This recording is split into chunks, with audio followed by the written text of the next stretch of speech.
To me, as an amphibian biologist, one of the best things about the Pine Barrens is that it is the most biodiverse area for amphibians in the coastal North Atlantic. It's an area where you can find more than 10 species of frogs, toads,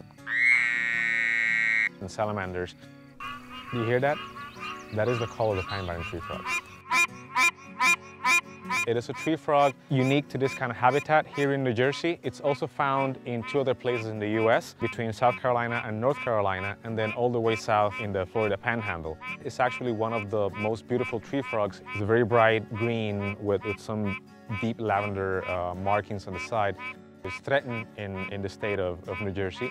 It's also considered a species of concern in South Carolina, in Florida, and the South. It's only found in those areas, and there's no connectivity between them. There's no flow of individuals from one population to the next, and it makes this area very important.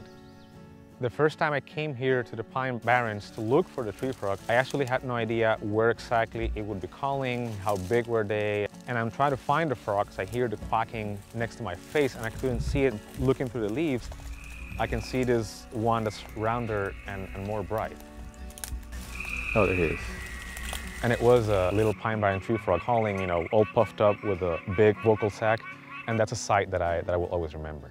Here is the Pinelands National Reserve, which is 1.1 million acres of protected open space. The unique characteristics of this ecosystem: very low nutrient water, very acidic water and soil. Only native species can survive here. And the emblematic tree frog is one of those species. This is their last stronghold on the planet Earth. Like all frogs, Pine Barrens tree frogs are very sensitive to pollution. They absorb chemicals through their skin. So they need to find puddles and ponds and small vernal pools to lay their eggs. And those areas are the ones that are possibly in trouble depending on land use and land development in a particular area. People who live on the periphery of the Pine Barrens, many of them want to have a beautiful lawn. In order to have a beautiful lawn, you have to add lime and fertilizer. It runs off or it perks down through the sand, goes into the Kirkwood-Cohansey Aquifer, eventually ends up in these rivers, ponds, streams.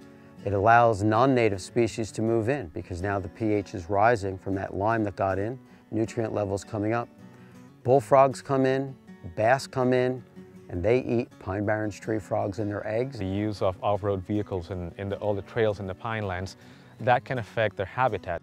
The frogs can't use them for breeding. Those frogs get killed, their eggs get destroyed. It doesn't make any sense.